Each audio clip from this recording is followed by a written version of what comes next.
What's up, good people? This is Tracy Allen, aka the Cremation Lady, and I want to talk about dementia.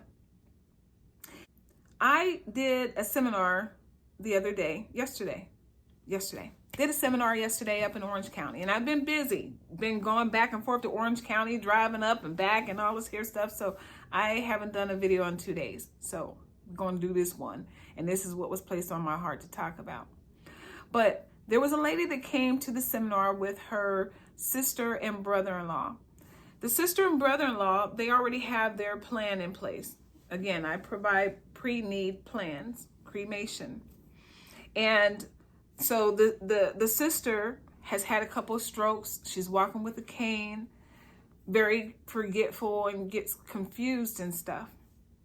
So she wanted to get the plan, so she fills out the paperwork.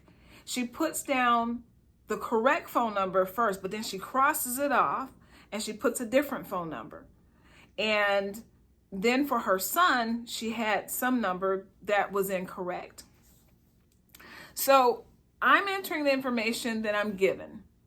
And then she sees it after I've already submitted, the contract. Now it's just time for signing, because we do everything via DocuSign. And she sees her phone number. That's not the right phone number. Oh, I used what you have put down.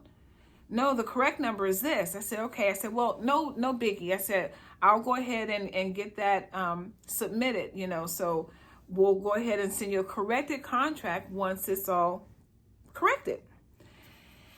And so then she calls me later that evening, and she says that she's reminding me, hey, don't forget, to get that contract in. I said, yeah, no worries.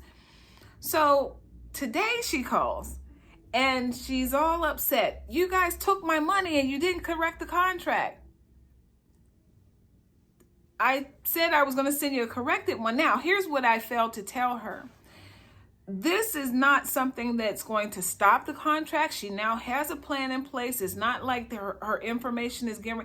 It's really an insignificant thing, and I'm not trying to belittle her concern.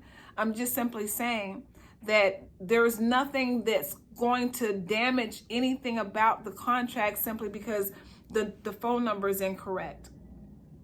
So I'm trying to explain to her that we're going to give you a corrected contract once the changes have been made. The corporate office is not here in California. No big deal. Again, this is not a big deal. But for her it was. And so I'm trying to address her concerns. And she won't let me talk. And so I'm saying to her, I said, well, call your sister. I said, I'm sure that she can help you to understand what it is that I'm saying. I'm not calling her, so she, blows that off. All right, so she goes back to the place where we did the seminar, but I'm not there today. I was there Wednesday, I was there yesterday, and so today is Friday, and I'm not there. I'm actually at an event. I went to Martin Luther King celebration, and so I wasn't there. I was in San Diego. So I tell her I'm not there, but let me find out who's doing the seminar today. So I call around, I find out who's there, talk to a guy. He says, okay, I'll talk to her and try to help her. Okay, great, appreciate it. In the meantime, I eventually call her sister. When I get home, I call her sister, and the sister was busy, and she's like, hey, I'm gonna put you on the phone with my husband, explain it to him. So I talk with him to let him know what's going on. Well, then he lets me know that she has already canceled. She called her credit card company and told them to stop the payment because this is not something that she meant to buy.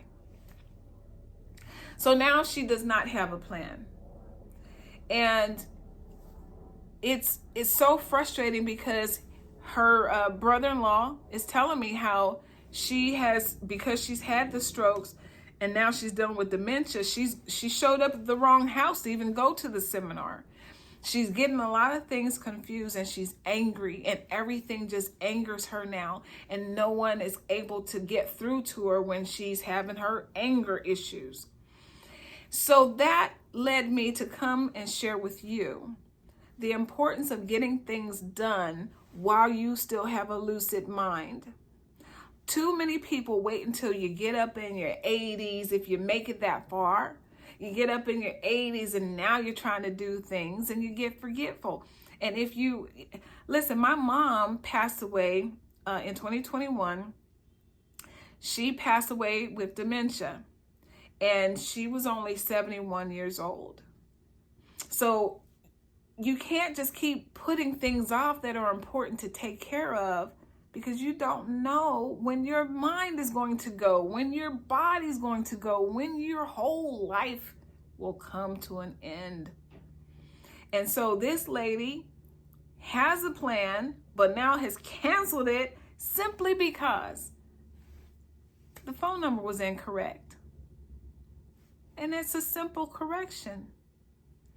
So I just feel bad.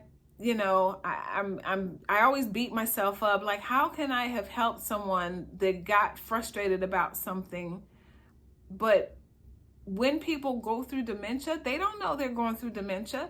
I remember telling my mom, and I didn't know much about it at that time, but I remember telling my mom that, Mom, you have dementia. Dementia? What's that? I said, it's kind of like Alzheimer's. You know, me, Gen X, I didn't start hearing dementia until probably the mid-2000s. You know, everything was always Alzheimer's. And now all I hear is dementia. So my mom didn't even know what that was at that time.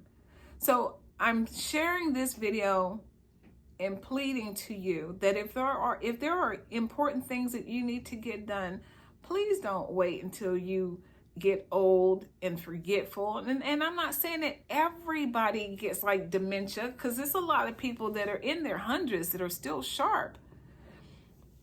But my mom's dementia started after she had a diabetic coma, and the medication she was on caused her to have early dementia. This lady, she's had a couple of strokes that almost took her out. And she's falling more, and she's forgetting stuff more, and angry. And my mom would get angry, not at me, but I find that just seems to be a thing for people that are going through dementia or Alzheimer's. There's a point where people get angry, and you can't. Listen, while I'm on this topic, let me also say this. If there's any of you out there that have a parent or a friend or somebody that's going through dementia, you have to be careful with how you talk to them. Don't tell them that they're lying or that they're wrong. You know, you have to approach it in a different way. There's classes to help you so that you can learn how to help people that are going through that, how to talk to them, how to care for them, because it becomes very challenging. My mom, she was always in love with Sean Connery. And so one day she says, Sean Connery bought us a 6-bedroom house. I said, oh, okay, Mom. I said, but what about Walt? Who? Your husband. Oh, he'll be okay. I could laugh about that one. I was on the phone with her when she said that, and I just laughed inside. But I couldn't tell her that Sean Connery had been dead for years and that she wasn't married to Sean Connery. But, so the only thing I could do is just kind of go along with her. And so I was taught that that's how you handle that. So again, like I said, if you have someone that is going through it, be careful, be gentle with them, and let's be gentle with one another. Some of us may be more forgetful than we used to be. I know that I forget a lot of things, and it does concern me that, my mom had dementia. Like I said, it was the medication, but being that I've gone through breast cancer chemo, ever since that, I started forgetting things more and more. So as I continue to age, it's always a concern that I might someday have dementia. And I hope I don't. But my plan is in place, and other things that I feel are really important for my loved ones to make sure are taken care of. I've done what I'm supposed to do. So I've done my good human deed for my family. make sure that you do yours. Do your due diligence, get things done, because tomorrow is not promised, right? And this lady now doesn't have a plan. And the fact that she's falling more and getting angry more just seems like it's a sign that there's not a whole lot of time left. And now they'll have to start from scratch because she doesn't have a plan. I'm going to try to work on her, but I might not be able to do it. So we'll see what happens. All right. Nonetheless, that's what was on my heart to share. And there you have it. So you have a great day or evening wherever you are. Thank you for watching. And if you relate, if there's something that I said that helps you in any way, please leave a comment. And thank you for subscribing. Enjoy your day, your night, your weekend, your life. And I look forward to chatting with you again another time. Ciao for now.